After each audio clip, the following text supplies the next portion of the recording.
a teacher who had heard from another teacher who had gotten an email about somebody who had heard something at a meeting where it was actually possible for you to get in trouble for using videos in the classroom.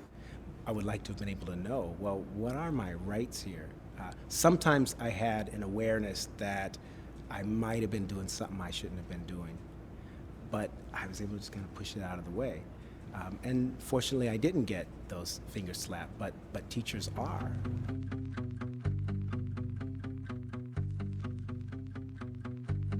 A teacher that uses his guidelines may have very good intentions, but in fact what they end up doing, whether they're aware of it or not, is they're relinquishing their opportunities under the law.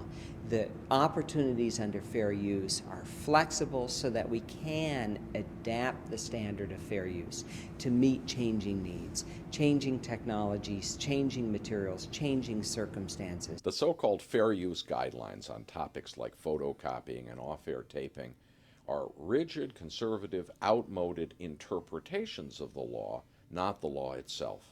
They no longer reflect the realities of the classroom, if they ever did. Today, they are strangling educational practice rather than enabling it.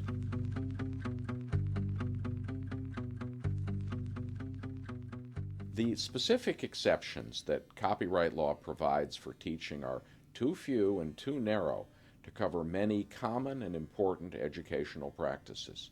So to do their best work, teachers also need fair use. Documentary filmmakers defined what they meant by fair use. And now, using their code of best practices, they are able not only to lower their costs, but to make better work. What constitutes fair use depends on the situation.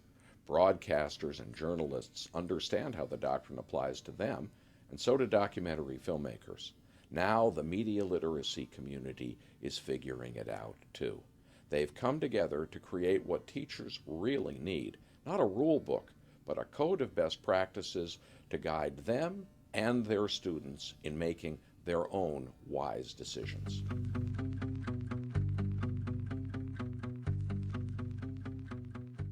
Media literacy organizations banded together to explore what their members think is fair.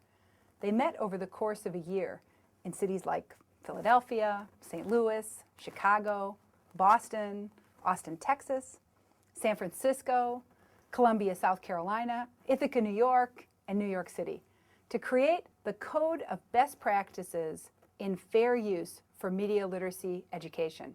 Fair use allows you to use copyrighted material without permission or payment when the benefit to society outweighs the cost to the copyright owner. Fair use helps to prevent copyright from becoming a charter for private censorship. Fair use is flexible and dynamic. It favors transformative uses, those which add content to and repurpose copyrighted material, and it's the law, part of the Copyright Act of 1976.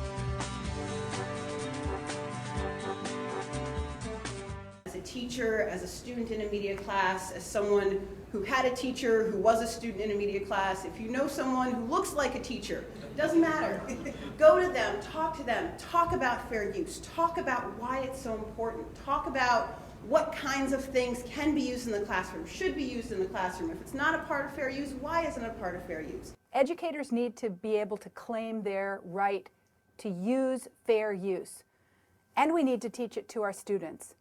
In an increasingly copyrighted world, fair use makes it possible to develop critical thinking and communication skills that are essential for participation in 21st century life.